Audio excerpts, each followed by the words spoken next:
Alright, here we go. They got the trench all dug out here.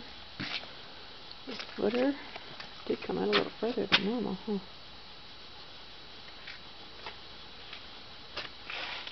And then they stopped right here. Not sure what they're going to do with that.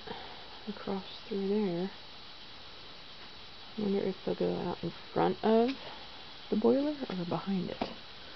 There's really not much room behind there. Anyway. And they got in front of the oil tank. So they only have this little bit left to do tomorrow. I might just stick around until that's done. But they got all this done.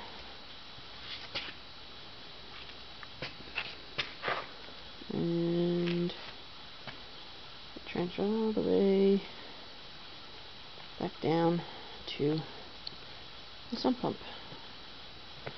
Getting darker. Where's my light? How come my light's not coming on?